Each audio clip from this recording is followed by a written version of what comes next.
The Dialogue.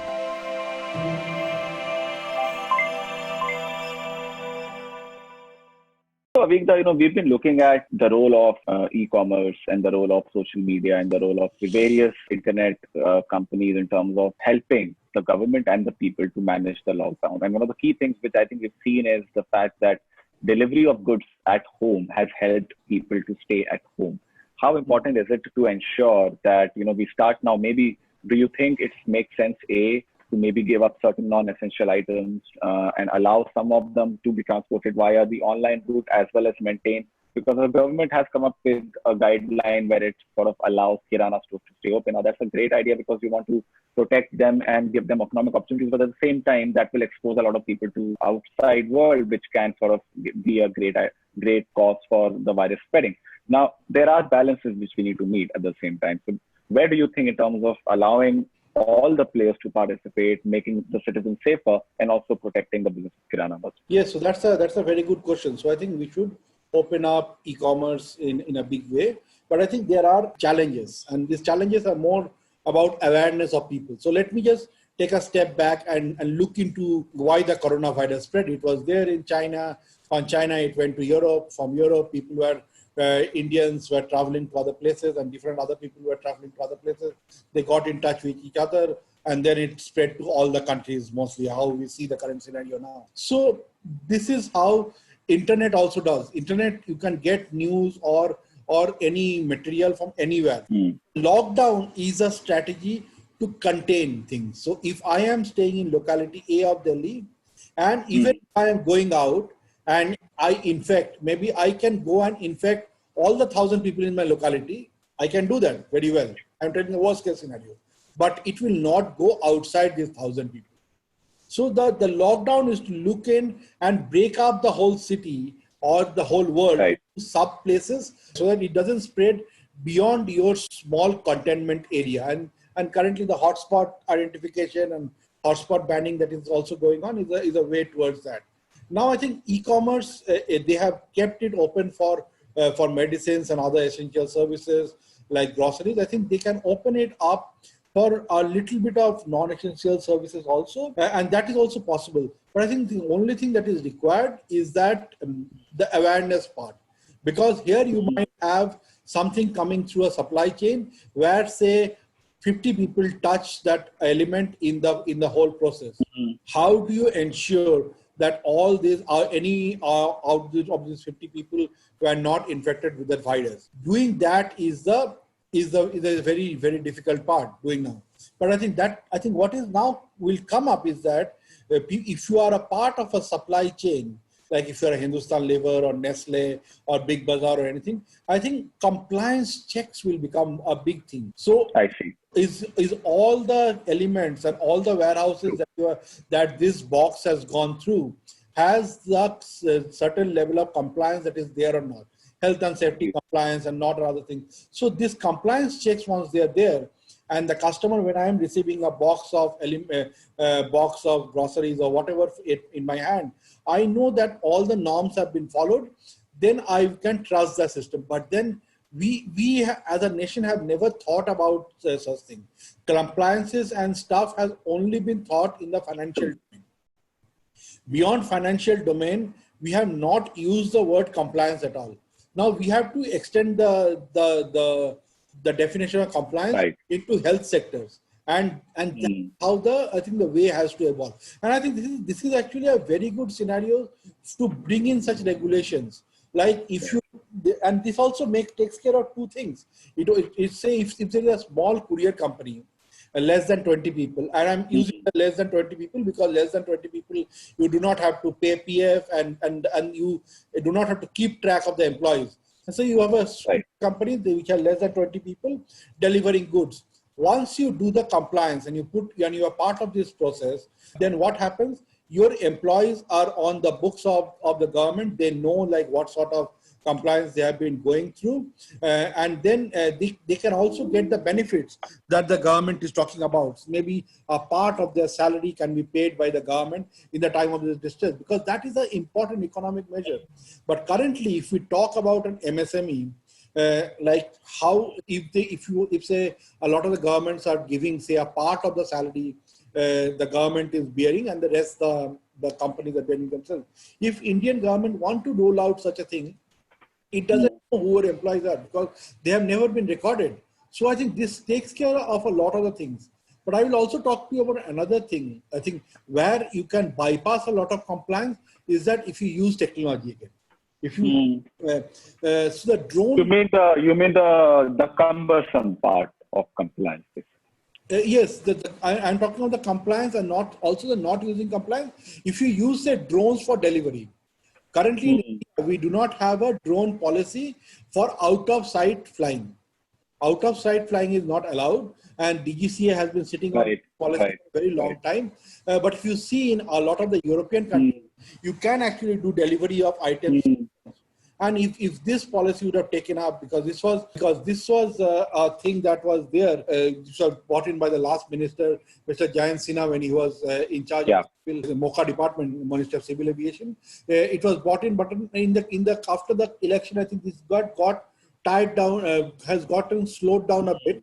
I think this needs a bit of revival, and in such scenarios, both to rural areas where I think sending supplies is challenging.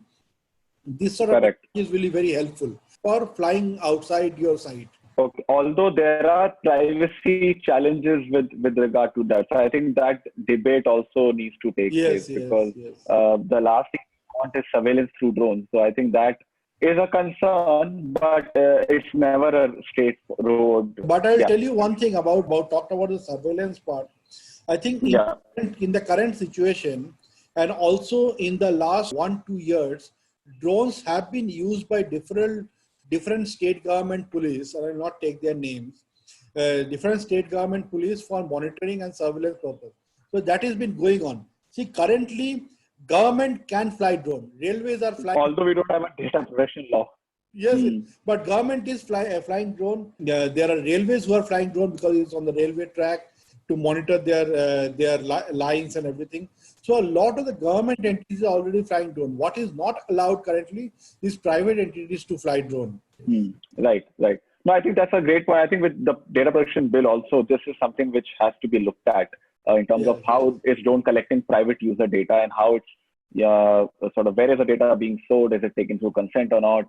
What are you doing with that private data? So I think those concerns, the individual's data, are something which I think is important to discuss. And I think in terms of the balance we want to strike, because we need a data protection law ASAP to make sure that we bring all of these activities within the ambit of a law and then regulate them heavily to protect user data. So I think that's definitely going to play an important role going forward.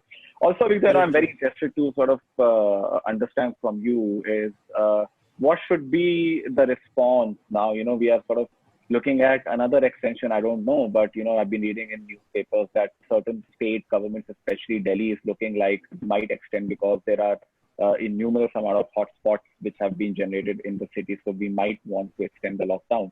And the government is doing the best it can, but there are economists now who have started saying that, look, give a partial opening to the economy post 3rd May and have certain areas, green areas opened up, yellow zones monitored heavily and red zones completely shut. In all of this, integrating human resources and integrating state, local and central government efforts is the biggest challenge. Where is technology in terms of getting all of this together, one, and what should be the policy response in terms of, do we need short-term policies for a year or two where we sort of come up with some guidelines which have to be followed? Because this requires a very bespoke response for which we don't have any research conducted previously. Yes. You have to think on your feet as policymakers. So what's your take with regard to that? So this is definitely a difficult scenario. And if you see the numbers in India, they are still much lower than what it is in some of the other Western countries. And the country that has done the most amount of research in any policy, any area, America, they are the worst hit in this thing. So I think one thing that we have to understand is that research and all is not working in this case because it's a completely unknown pace and you have to deal with the unknown area here. I think there's a range of things that has to be done. I think not one thing will not be the solution. and it has Right. to be, you talked about that the aspect of government, central government, state government, technology, but all Hmm. has its limitation. I think what has to first come is that citizen awareness and citizen. Hmm. If I see someone walking in front of my house without a mask, I should really Yeah. come to that. Like if Alert. someone is killing Yeah. someone in the opposite house, I raise the alert. I should raise the alert in that case, because otherwise, if government has to do it, they have to fly drones Hmm. across all Hmm. the gullies and mohallas across all over India, and that is not really feasible. You So, don't want that. so I think so Yeah, that I don't think is. people would want to be monitored by drones. Yeah. Yes, yes, but see, I think local people have to take the responsibility, and locality-wise, they have to take an action that they will abide by the law. Currently, I see that people are still taking a lot of pride in breaking rules, and which is Hmm. not a good thing. People are going out and just sitting on the streets, going out and police. We have a limited number of police. How can they monitor so many activities? This is not really possible. So the citizens have to play a more responsible role, and I think. Policy responses are definitely required. I think that all MSMEs, people who are in MSME businesses, a part of their salary for the next 3 to 4 months should be paid by the government. But we have to see how much fiscal space the government have, and there has to be a mechanism first to validate. Like, say, I have to show that there has been a money transfer. If I am a MSME company, I have to prove by some means that I have made money transfer to this account for the last 3 months to show that this is a legitimate employee. I'm talking of companies which are small companies. Companies which are already big, like they are paying PF and other things, they're already in that bracket. So you don't need to prove that who is the employee, who is not the employee. And talking about the small one, because small one comprises of close to 85 to 90% of the businesses. Hmm. You have Hmm. to first prove that, and then technology can play a big role in technology, and data can play a big role in Hmm. looking at the bank account details and other things. This need not go into public domain. They can Hmm. submit their self-verified records and other stuff that these are my 10 employees, I pay them this much salary, and then a part of the salary is paid to them by the government, maybe for the next 6 months, on the condition that the rest will be paid by the employer themselves, and they will not give them pink slips for the next 1 year. Having such sort of agreement, because job losses will be the biggest fear going forward. A lot of Right. industries will cast down. So I think we have to avoid job losses. People are talking about bouncing back the demand. Demand can only bounce back if people have money in their hand.